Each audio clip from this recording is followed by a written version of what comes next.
faites attention quand vous envoyez à Auchan, ne mettez pas Leclerc ou Carrefour, ça arrive. Ouais. Voilà, avec un CV qui est pertinent aussi. Et puis après, il faut utiliser les réseaux sociaux professionnels, notamment LinkedIn, où il y a vraiment une grosse audience et ça permet de contacter les personnes différemment, de manière plus simple. Je sais que, en tout cas me concernant, je réponds aux messages. Et ça m'a permis aussi de mon côté, quand j'arrivais pas à trouver l'alternant qui me convenait, ou parfois simplement en chasse de tête pour des postes à pourvoir, LinkedIn m'a bien aidé. D'accord, donc LinkedIn est un bon moyen en tout cas pour atteindre Auchan. En tout cas, ça fait partie des moyens possibles. Ouais. Oui, ça fait partie des moyens possibles. Après, se déplacer, non, ça sert à rien parce qu'on arrive à l'accueil et puis il y a une barrière et en fonction de nos emplois du temps, c'est pas toujours possible de recevoir la personne. Voilà. Et le courrier, vraiment, ça risque de se perdre. Et puis, je pense que c'est une dépense inutile. Et actuellement, la Poste ne fonctionne pas à 100% de ses capacités, donc c'est encore moins favorable. D'accord, donc privilégier l'approche par le job board et puis donc LinkedIn qui reste un bon moyen en tout cas pour Auchan en tout cas. D'accord. Bon, en tout cas, c'est intéressant d'avoir ce point de vue puisque le monde du commerce et la grande distribution intéresse bien évidemment à un certain nombre de nos candidats sur notamment les formations Bac+2 et Bac+3. Ludovic, pour atteindre efficacement IFEN, comment s'y prendre? Faut-il être original? Quels sont les canaux pour arriver jusque chez IFEN? Déjà, on communique pas mal sur les réseaux digitaux, donc on est présent notamment sur LinkedIn, sur Facebook, donc c'est assez facile de nous trouver.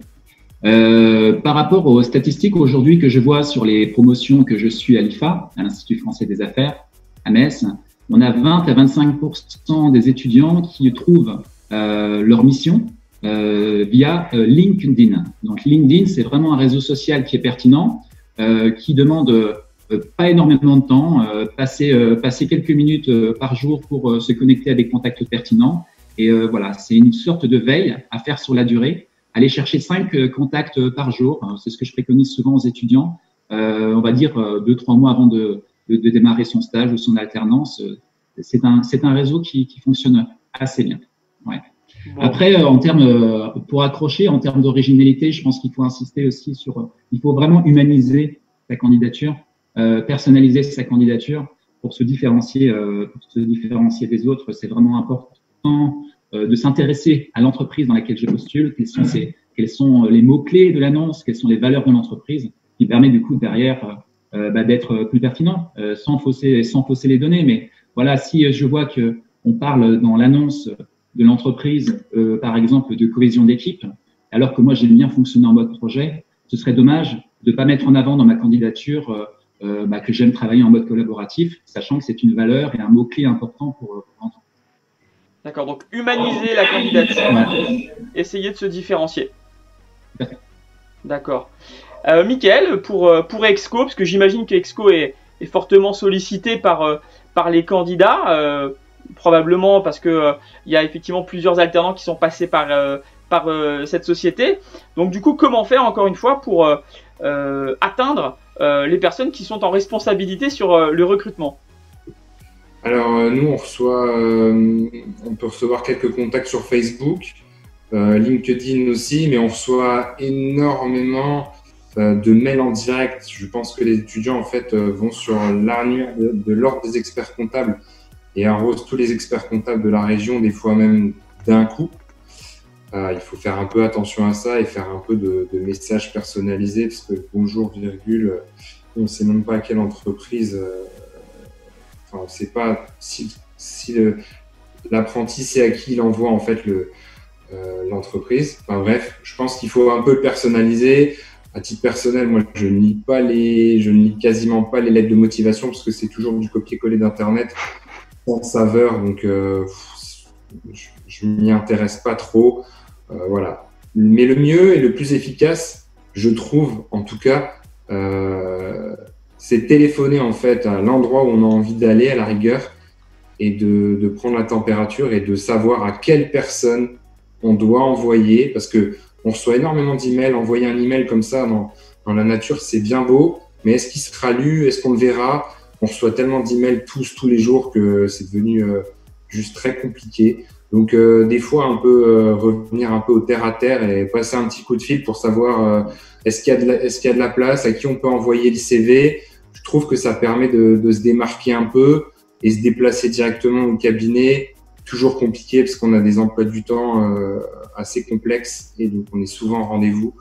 Donc, ouais, le petit coup de fil qui va bien, moi je trouve que ça permet de se démarquer. LinkedIn, toujours aussi, ça marche aussi plutôt bien. Donc LinkedIn, et puis appeler effectivement. Alors c'est vrai que les appels téléphoniques, hein, c'est aujourd'hui, on le sait, nous en tout cas, un moyen intéressant, en tout cas déjà de marquer le terrain, de se différencier aussi un petit peu, parce que les candidats sont un peu craintifs toujours de contacter par téléphone, mais en l'occurrence, c'est souvent bien accueilli par les entreprises finalement d'appeler pour connaître l'interlocuteur, et c'est une vraie preuve de maturité aussi que d'essayer d'avoir tout de suite les bonnes coordonnées en tout cas.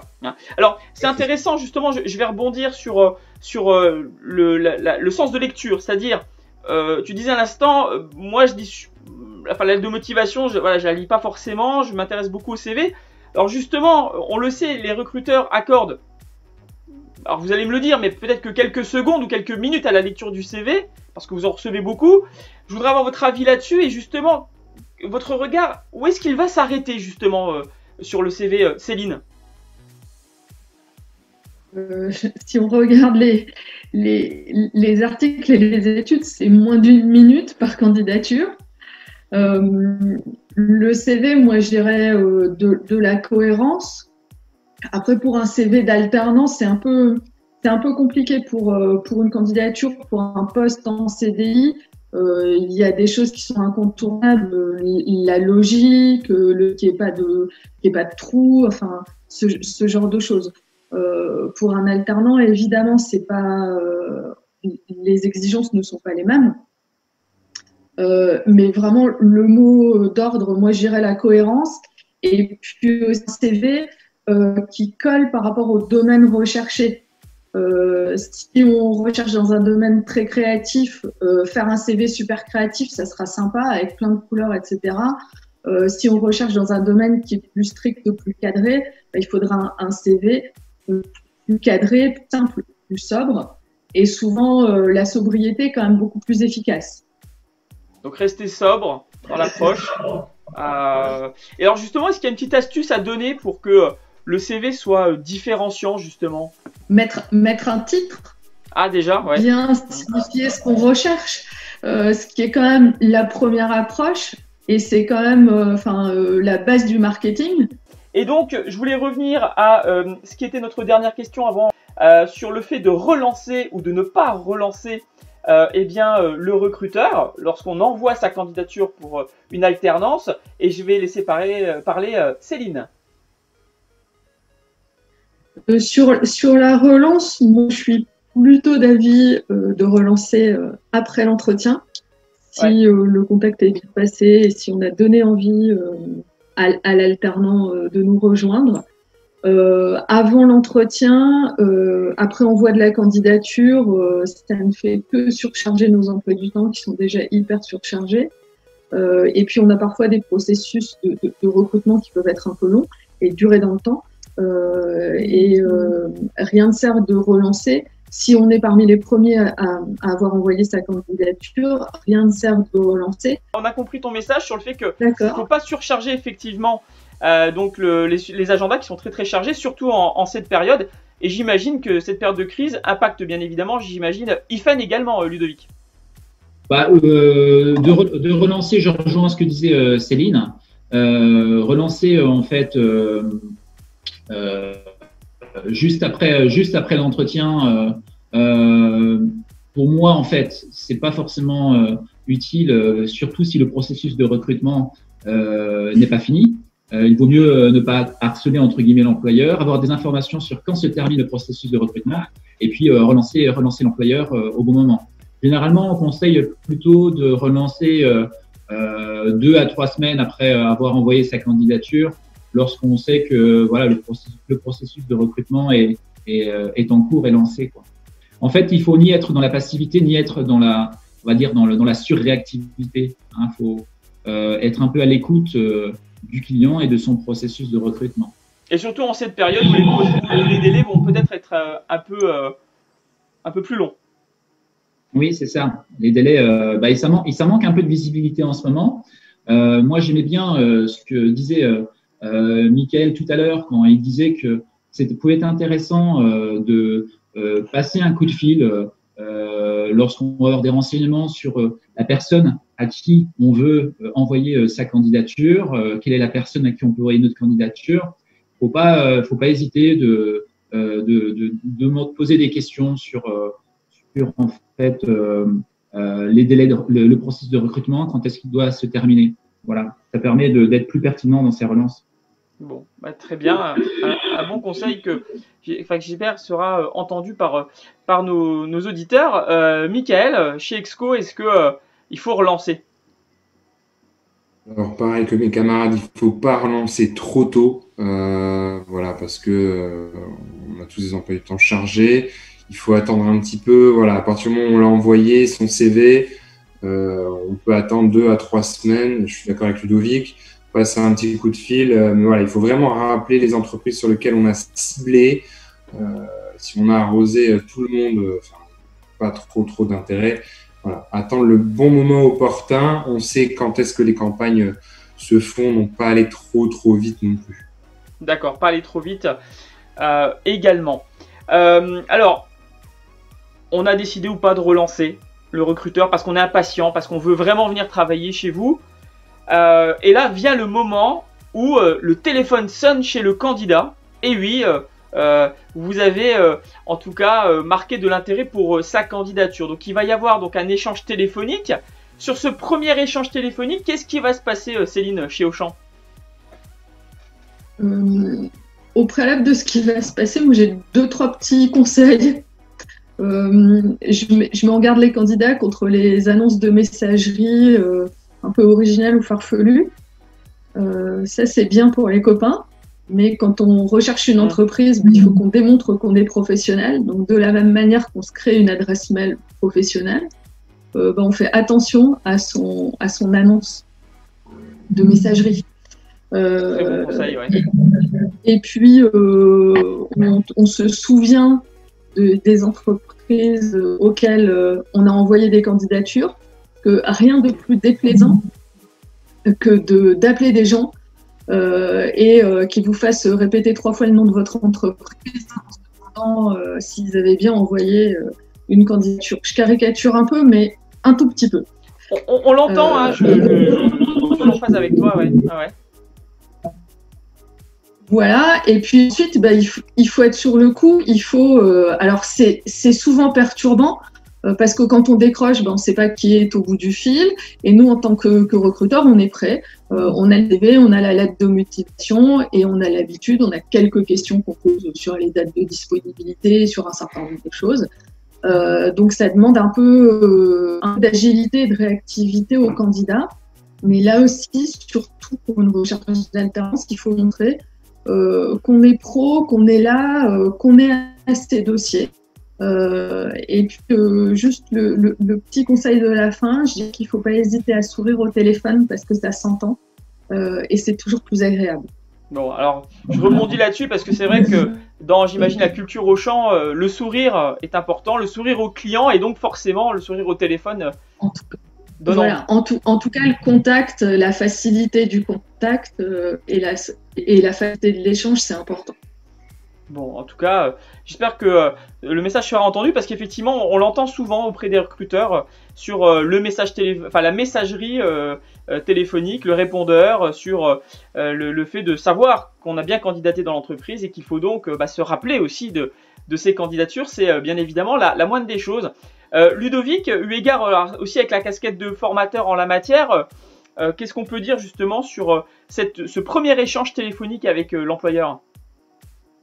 En fait, il y a deux types d'échanges téléphoniques. Il y a soit c'est un entretien téléphonique qui est planifié, auquel cas, effectivement, je peux me préparer sur ma présentation, sur les questions pièges. C'est vraiment des choses sur lesquelles je dois me préparer. Être capable de se présenter en 2 minutes, être capable de répondre aux questions qui sont récurrentes, les qualités, les défauts, c'est des choses que je peux préparer en amont. Et après, il y a l'entretien téléphonique qui est impromptu, non planifié. Un employeur qui appelle pour prendre des renseignements complémentaires, lever un doute sur un CV. Donc là, effectivement, je rejoins ce que disait Céline. Ça peut être assez désagréable pour l'employeur de se demander si on dérange la personne, est-ce qu'il est au courant quand même qu'il a candidaté chez moi. Donc en fait, ce qui est important, quand il y a un employeur, quand on reçoit un coup de fil d'une entreprise, c'est de s'assurer une fois à qui on a affaire, parce qu'effectivement, on peut ne pas être dans les bonnes conditions. Si on n'est pas dans les bonnes conditions parce qu'il y a du bruit autour de nous, ne pas hésiter à demander poliment à l'employeur si on peut éventuellement se rappeler dans les 10 minutes, dans l'heure qui suit. Ça permettra d'être dans de meilleures conditions, à la fois pour soi-même et à la fois pour l'employeur, mais aussi, d'un point de vue du candidat, de pouvoir se remémorer sa candidature, prendre son CV, sa lettre de motivation, mieux se préparer.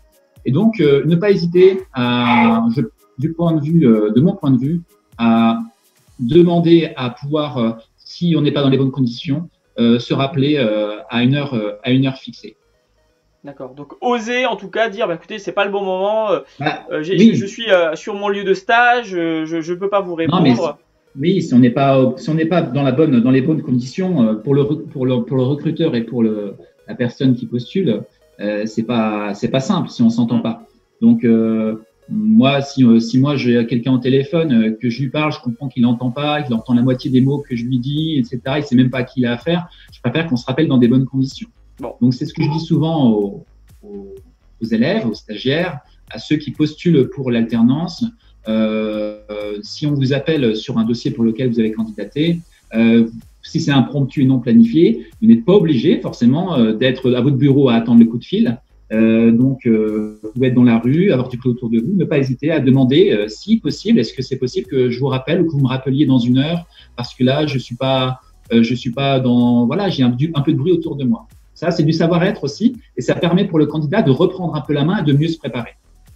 Bon, eh bien des bons conseils qui, j'espère, seront attendus et sur le fait justement d'être dans un lieu propice pour cet échange. Michael, chez Exco, sur ce sujet, quel est l'avis Alors moi, quand je téléphone pour prendre un rendez-vous avec un candidat, voilà, je pose 2-3 questions, mais c'est vraiment, voilà, je me présente. Alors, ce qui est important, c'est que voilà, l'apprenti, comme on dit mes collègues, c'est super important qu'il sache où est-ce qu'il a postulé, parce que le grand blanc après le nom de l'entreprise, c'est compliqué à gérer derrière.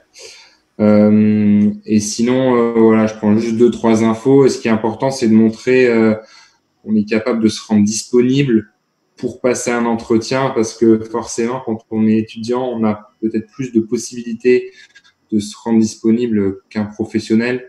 Donc voilà, je pense qu'il faut réussir à aménager son agenda pour que l'agenda colle avec celui du recruteur.